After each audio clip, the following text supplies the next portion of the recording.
So another thing that I wanted to talk about is this idea of these vocab terms, enclaves and exclaves. All right, so I've got both these words listed side by side, and I mentioned here that Kaliningrad is an example of an exclave of Russia. All right, Lesotho and San Marino are enclaves. All right, so let's look real quick back at Russia. Here it is. That right there is an exclave of Russia. When we look at the prefix ex, all right, we're talking about x something.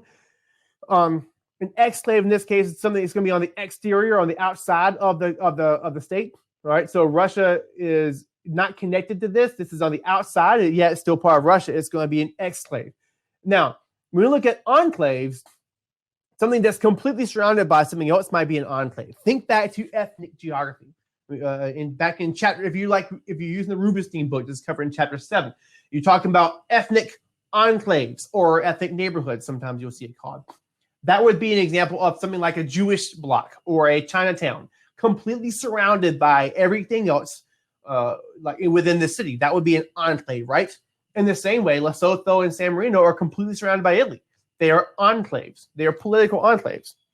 So what is the difference between these two? Because sometimes you might hear people talk about Kaliningrad as an enclave or whatever. I would say that the context is the main thing, but ultimately, it really doesn't matter.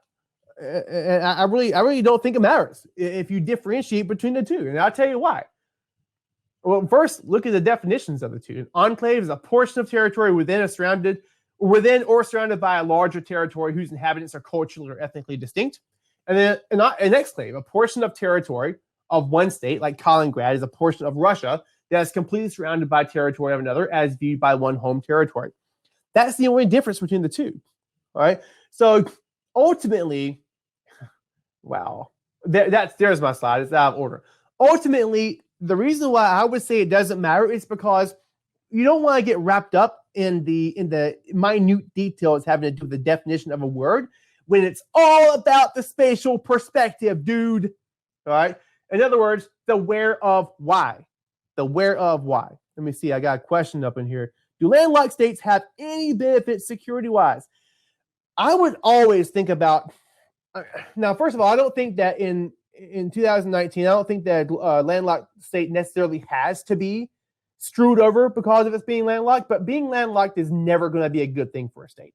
All right. So I think that if a landlocked state has decent security, it would always be better if the state had access to the ocean. It just would, because if there's ever a conflict with a state that's surrounding or with one of the neighboring states, they could cause problems and strain and economic issues dealing with that state, which is a security issue. So I would say that do landlocked states have any benefits security-wise? No, not really. Not over something that's got access to an ocean. Definitely not. All right. So simply, when we look at the spatial perspective, you're looking at the where of why. You've heard your teacher say that a million times. I said it totally backwards, guys. Though it's just the why of where. Why is something where it is? That has to do with spatial perspective, or in other words, how we use the space on Earth in order to meet the needs of human beings. And that right there is what we're looking at. Why is Kaliningrad separate from Russia? There's probably some political history to that. Why is Lesotho within South Africa? We just talked about how that has a legacy in the apartheid era of South Africa's history. So there is always the why of where, the spatial perspective. And that right there is the important thing about what an enclave and exclave is, not when you use one word over the other. Okay, so hopefully that makes sense. You are welcome, Josh Lopez.